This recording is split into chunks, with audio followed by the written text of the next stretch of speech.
Salut à tous et bienvenue sur la ferme du mineur. Aujourd'hui, on va aborder brièvement ce qu'est la blockchain et surtout comment l'utiliser. A tout de suite.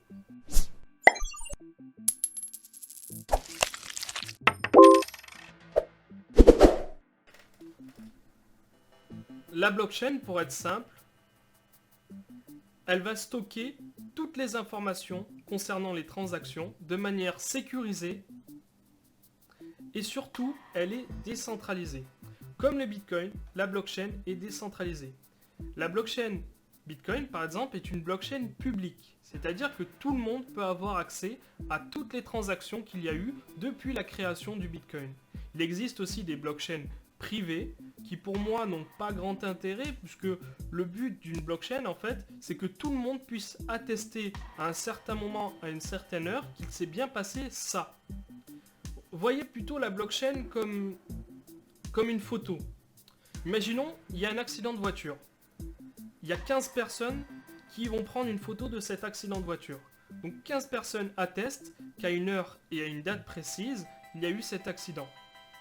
Imaginons maintenant que dans les 15 personnes, il y en ait deux parmi ces 15 personnes qui modifient la photo pour faire croire qu'il n'y a pas eu d'accident. Sauf que les 15 personnes, parmi les 15 personnes, il y en a 13 qui ont réellement la photo. Et 13, c'est la majorité, donc c'est la majorité qui va l'emporter sur les deux autres. Ce qui veut dire que la blockchain fonctionne de la même manière. C'est-à-dire que pour modifier des informations dans la blockchain, c'est-à-dire dans la chaîne d'informations, donc dans ce grand livre de compte, imaginons, il faut pouvoir obtenir un consensus de 51%.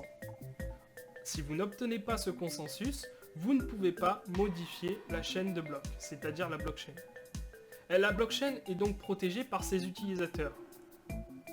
Plus il y aura d'utilisateurs qui authentifient qu'il y a eu bien cette transaction à ce moment-là, plus il y aura d'utilisateurs qui confirmeront qu'il y a eu à ce moment-là, à cette heure-là, à cette date-là, cette transaction, et moins il y aura de chances de pouvoir la modifier. C'est pour ça que lorsque vous envoyez des bitcoins, vous devez attendre un certain nombre de confirmations. Parce que les confirmations, en fait, ce sont les mineurs qui vont les faire.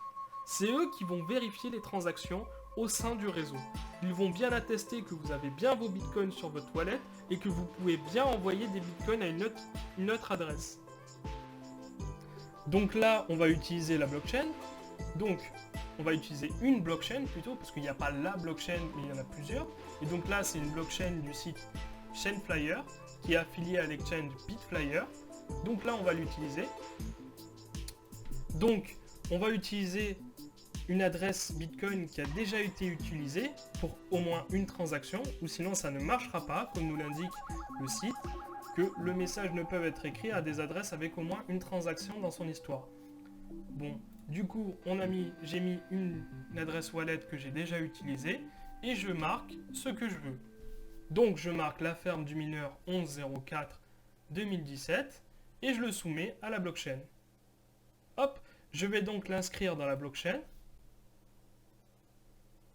Comme vous le voyez, hop, et c'est bon, mon message est enregistré et il va dans quelques minutes s'afficher sur la blockchain du site Chainflyer.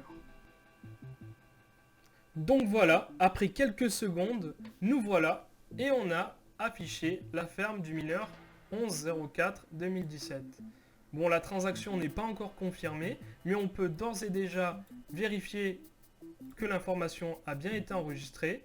Donc, vous prenez l'adresse qui est ici, vous faites un copier, vous la mettez là-haut, hop, et vous faites une recherche. Et là, normalement, vous devriez avoir affiché toutes les personnes qui ont enregistré des informations, tout comme moi, sur une blockchain. Donc là, vous voyez qu'il y a l'information que j'ai enregistrée. Il y a aussi d'autres informations d'autres personnes. Voilà, hop, hello world, enfin, vous en avez plein. Ah, tiens, en français, enfin, next French President Macron. D'accord. Donc voilà, ce n'est pas la blockchain Bitcoin, c'est une blockchain pour apprendre à utiliser la blockchain, on va dire. À quoi elle pourrait servir en fait. Donc voilà, cette vidéo est terminée, j'espère qu'elle vous sera instructive et amusez-vous bien.